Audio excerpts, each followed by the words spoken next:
magluluto kami ng palaman. Palaman sa tinapay. Dito kami sa may bukid. Taga Bicol ka? Alam mo kung anong palaman ito? Ito pala guys, ay santa. Meron ito, peanut. Pag ikain mo to, magpapasabi ka ng so yummy. Gagawa kami ng palaman sa tinapay. Peanut. Lalagay natin dito. Ay, lagay ko na pala ang pili sa kalwali. Ito kasi nagpapasarap sa ating palaman. Meron din to matamis na bao. Ito naman guys, isang kaka. O matamis na bao. Parang siyang asukal. Parang siyang asukal. Matamis. Lalagyan pala to ng nyog. O, tingnan nyo si nanay. Parang naglalaba. Isasama to sa igagawin palaman. Guys, igugubot ni nanay. Lasang kamot. Tingnan natin.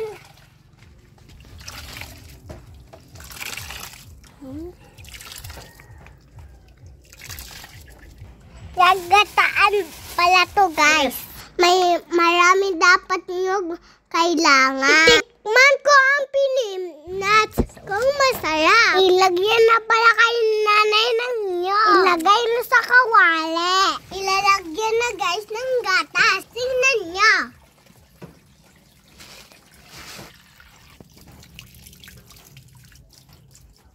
Abang ipipiper nanay ang palaman. Si tatay naman nagpe-pepper sa lutuan. Dito pala kami magluluto.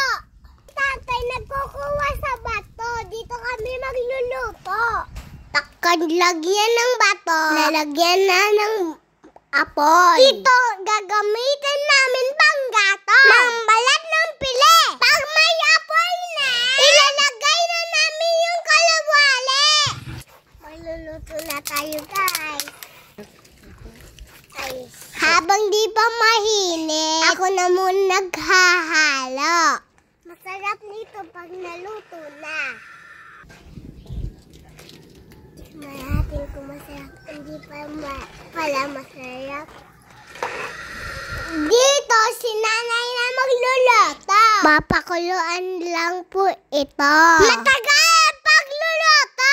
Kaya itulungan ko na si nanay maghahalo.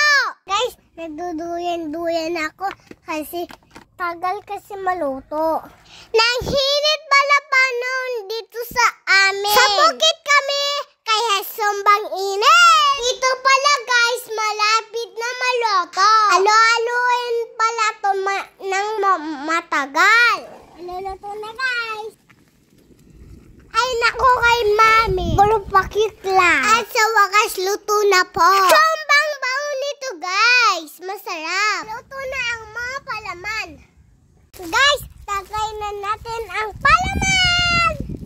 Uman natin kung masarap. Ilagyan natin mami palaman yung tinapay. Sila nanay at tatay kumain na din. May palaman na ako guys. Meron na kaming palaman. Napakasarap. So yummy at madaming peanut. Ay hindi, madaming peanut.